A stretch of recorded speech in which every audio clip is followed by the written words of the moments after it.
President Biden hits the ground in Puerto Rico. There's a lot of need right now. And heads to Southwest Florida tomorrow. Court is back in session. I have not seen that ever described. If we go into the detail of what he looked for. In the sentencing trial of Nicholas Cruz. Plus, a South Florida scare returns in time for Halloween season. Like, you can't even see anything. These stories and more coming up on Newsbreak.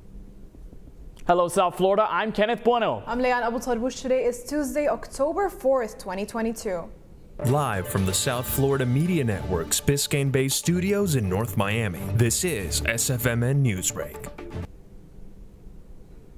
The President and the First Lady are back in D.C. this morning after visiting Puerto Rico and looking at the damage from Hurricane Fiona.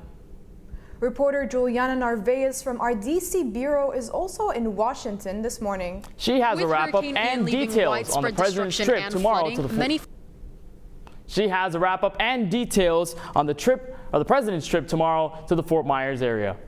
With Hurricane Ian leaving widespread destruction and flooding, many Floridians are looking toward government officials to vote on federal disaster aid, and many Republicans are facing hard-hitting questions on their vote. The Senate passed a spending bill that includes an additional $18 billion for the Federal Emergency Management Agency to respond to natural disasters. However, Marco Rubio was not present for the vote, and Rick Scott voted against it. I've been touring the areas. I've been talking to sheriffs, with sheriffs, first responders. I know FEMA's here, states here. Everybody's helping, but there's a lot of need right now, and there's a lot of need, especially in places like Lee, which is the Fort Myers area. But I was up in Kissimmee yesterday, and there's areas that you would never think would flood that have flooded. So you feel sorry for people. Governor Ron DeSantis asked Biden to approve a major disaster declaration for Florida, which was approved, but many Floridians were quick to note that DeSantis voted against a 2013 bill that would have given New Yorkers similar aid after Hurricane Sandy. If you think about, we've had 3 full days of restoration since the storm left Thursday evening, the state, Friday, Saturday, Sunday. We had part of Thursday, and then so far today, that's over 2.1 million restored with just in a few days. So we really appreciate those efforts that have been done. Last week, a total of 16 Republican House representatives from Florida voted against the passed government funding bill to recover from Ian, including 2 Republicans who represent constituents in Lee County, where much of the hurricane's destruction was felt. President Biden and the First Lady will be visiting Florida tomorrow to see the damage left by Ian firsthand and recovery efforts. From Washington, D.C. for the South Florida Media Network, this is Juliana Narvaez. The state of Florida this morning is still assessing the aftermath of catastrophic Hurricane Ian after destroying Sanibel and Pine Island bridges. Ian destroyed the single bridge that connects Pine Island to mainland. Governor DeSantis said yesterday that the state is working on a temporary bridge that will enable Pine Island residents to relocate their cars to the mainland. He says the bridge could be done by the end of the week. The state of Nicholas Cruz's mental health was at issue as the Parkland sentencing trial resumed for the first time since Hurricane Ian. On the stand yesterday was Dr. Charles Scott, a forensic psychiatrist who teaches at the University of California. Dr. Scott believes Cruz shows signs of antisocial personality disorder and non-fetal alcohol syndrome, as his defense attorneys have argued. There is an increased risk of these kind of inappropriate touching or maybe they interpreting the person wants to have sex with them when they don't. But that's very different than the searches and the things that he was searching for on the internet. I have not seen. Prosecutors also played videos of sessions between Dr. Scott and Nicholas Cruz for the jurors. Russian President Vladimir Putin has signed accession treaties formalizing Russia's illegal annexation of 4 occupied regions in Ukraine. Earlier today, Russia's Upper House of Parliament, the Federation Council, unanimously approved the accession of 4 Ukrainian regions into Russia.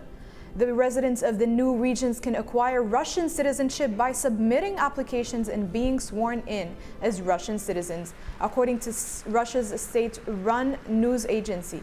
Putin's annexations are widely seen as a response to growing difficulties on the battlefield.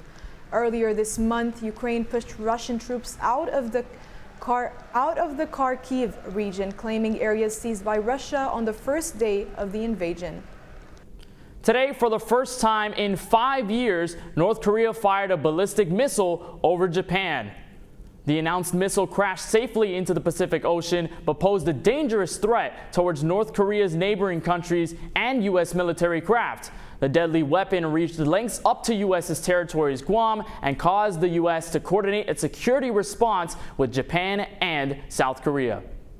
Also this morning, tonight is the night when the House of Horror begins its second week at Miami International Mall. The network's Kelly Sanchez shows us what's luring in the dark. Spooky season was brewing in South Florida last week with opening night at one of Miami's haunted hotspots, House of Horrors. 3 haunted houses, bone-chilling rides, and wicked food brought the Doral community together for a unique Halloween experience, just in time for the upcoming holiday. Upon entering, locals were greeted with bright lights, a fun atmosphere, and chainsaws. The best part is definitely the haunted houses. Yeah. The haunted house, you know, the adrenaline just going in there. Yeah, I feel like, you know, you never know when they're gonna pop out, so it's kind of like that scare, you know, moment where you don't know, should I scream or not? Yeah, I couldn't breathe. Like, you can't even see anything. It was like actually realistic. It was actually one of my favorite like haunted houses. Mostly rides, and then we'll do some of the haunted house. But she can't go on a lot of things, so we're a little bit limited in terms of the kinds of things we can do. Yeah. I think she enjoyed the French fries the most. So. No, she did go on one ride and she liked it.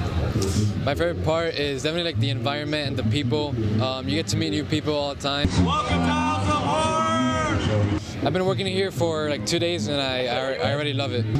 It's a great experience, and you know, it's only for a month, so you might as well come during the time, so yeah. Be sure to include House of Horror in your Halloween plans for a night of terrifying fun. Or else. Signing off with South Florida Media Network, I'm Kelly Sanchez. The most memorable tackle on Monday Night Football featured someone who wasn't even wearing a uniform. That's still ahead, and so is the story. Line drive into right center field. It's 1-0 Miami. The Marlins are saying goodbye to manager Don Mattingly with one final series here at home, and they aim to start it with a win. Newsbreak will be back in 2 minutes.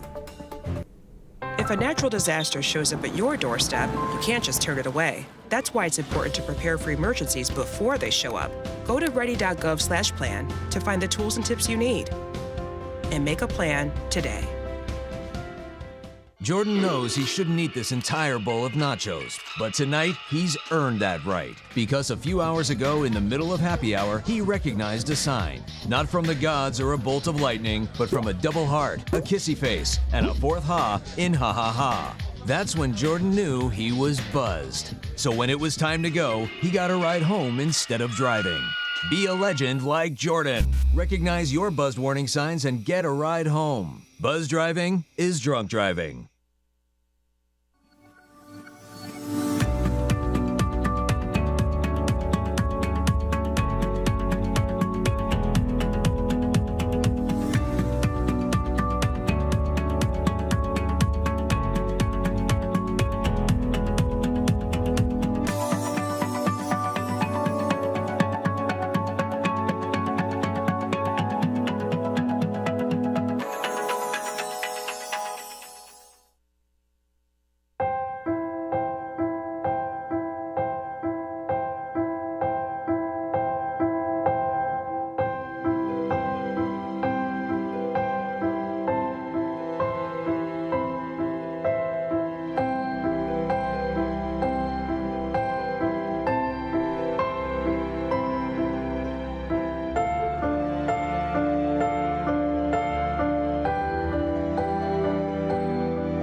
Marlins manager Don Mattingly is entering his last series with the team and is hoping to end on a high note. Today, the Miami Marlins celebrate beating the defending World Series champion, the Atlanta Braves, in their first of their series. The Marlins were on a roll, scoring 4 runs and keeping the Braves from scoring at all. A great start, especially for Don Mattingly's last series as the Marlins manager, who had lots of things to say about Marlins pitcher Jesus Luzardo. He just buckles down and makes pitches, and really that's what you want to see. So if that was his pitch count was right basically where he was the game before, but he was in the 7th inning, and today his pitch count was in the same spot. It was just in the 6th, and so it seems like the 7th inning has been a little bit of a mental block for him. Really good. I mean, De La, since he's been back, has been really good. The Marlins score was. The final score was Braves 0, Marlins 4. On Monday night, Los Angeles Rams player Bobby Wagner tackled a rogue protester who ran onto the field.